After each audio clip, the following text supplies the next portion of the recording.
reversed. Slavin across the ring. Burns looking for a tip out in front. Svechnikov gets a shot through, and opportunity there, and Sorokin has to be ready. Truck and a fine early save from Sorokin. I like the thought following. Jumps into Lee there, and the Islanders are able to get the puck to Barzal. Barzal using his speed, trying to wrap around the net. Centering attempt goes off of Shea across the blue paint. Now a shot put right on, and a huge save made. A long stretch pass, springing Svechnikov, and Svechnikov was taken off of his skates by Riley, and the fans want a penalty, nothing provided. And now the Islanders coming back the other way, working it in. Kochetkov with a save, and an even bigger save, and then a shot from inside the blue line, and they'll score. As all havoc broke loose, and the Islanders kept playing. Great pass from Burns in transition. That's a penalty.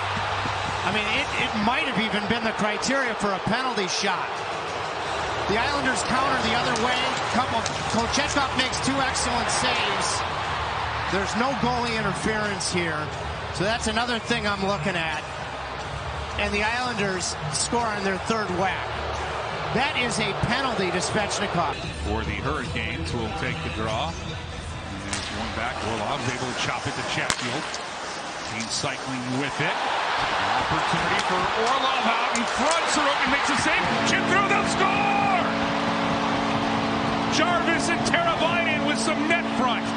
And the Canes kept playing, and we're tied at 1. Well, this was advantageous because I think it was a good non-call. I did not think that was a trip like the previous situation. And you have two guys that are not the biggest in stature after the second effort of Aho that are willing to go to the front of the net. It goes off of Jarvis after a good attacking save on Orlov. Well, actually, Orlov going to Jarvis. Then it goes off of Jarvis, and just second and third effort from Teuvo Teravainen to outwill Noah Dobson to thrust this puck into the net. That is a great moment for Teuvo Teravainen.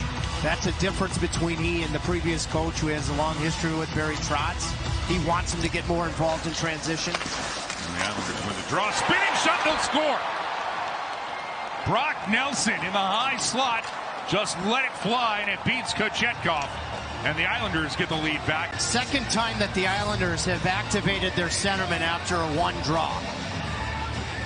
To the front of the net in the case of Engvall. But then you have Nelson, who comes across into a one-time position.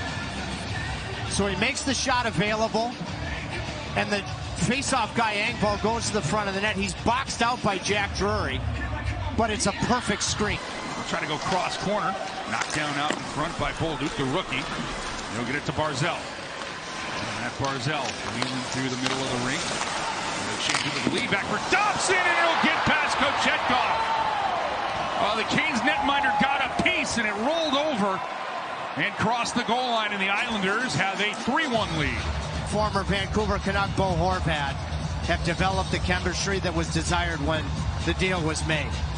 Carolina is not able to cut it off at their own blue line, which I often talk about, and then there's just too much sag when you look at all of this coverage. And then you have a goaltender that is fighting it as good as he's been.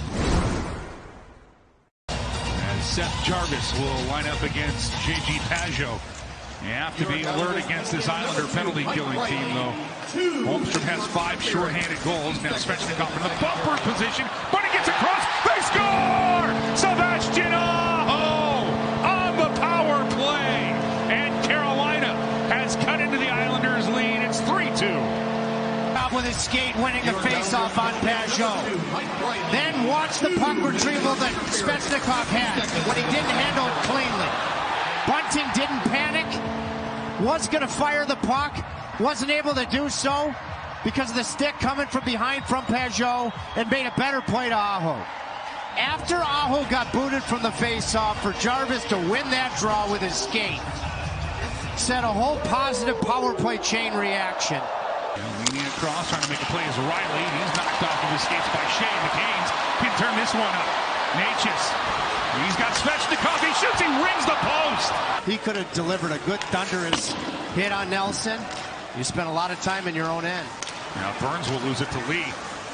Lee trying to center this one, and he will. Barzell back up top, they'll score! One-timer hammered by Riley. It gets through Kochetkov, and the Islanders have their 2-goal lead back. It's 4-2. Burns has his pass picked off, and now he's trying to play catch-up. Barzell does a heck of a job turning and even thinking to involve Mike Riley. Best edges are right there among forwards in the game, certainly in the short list in conversation. So even the thought to tight turn, that pass is flat. It did go end over end. That Riley are both -3, but this is where they've got to be part of a comeback on the back end. Indeed, as Natchez will kick it to himself. He's got some room, Natchez, behind the net. A little too far for the wrap. Dropped it back. Slavin, he scores! Ring the bell. Carolina within a goal. Rough night for Slavin and Burns. Start with the goal line. The wrap isn't there. So what's your next best option when the stuff isn't there? Use the defense from the goal line, and Slavin blazes it by Sorokin on the blocker side. Trying to find Cizikas. The Canes Aho got back to play it. Now out in front. Here comes Jarvis. Does he have a step? Jarvis stopping, turning, backhand chance. Sorokin with the save. Dobson's played a lot of hockey. Looks tired. You can take advantage. Now Martin up to it. Slavin, the goal scorer this period to get Carolina within 1. Aho was given a shot to the back and was felled after that play. Now Barzell with it for the Islanders. He looks like he's got plenty of energy, does the Islanders. Matt Barzell through the neutral zone. Laid off for Horvat. Now back Dobson, side of the net. Lee puts a shot through and he'll score. Rolls to the far post. Beating Kochetkov, and the Islanders' 2-goal lead is restored. It's 5-3 New York. Barzell's been the best player on the ice for either team. He's going to get his 3rd assist. No, he won't, because Dobson and Horvat will, and you just can't give up that goal. I mean, you just can't. Carolina's defense, which was soft by their standards in the first 2 periods, they actually did a nice job sorting out other than giving up their own blue. Natchez back for Shea. Natchez, he'll play that one. He spins Dobson around, and now a little chance for Nason, and he scores! The self-assist for Steph Nason, and the Canes power play clicks. It's 5-4, Canes down a goal. A pretty passing play that nearly went on the back door. Then you just floated one in with traffic in on the way to Sorokin. And then the 3rd chance, Mason's trying to pass it between his legs to Teravainen on the back door.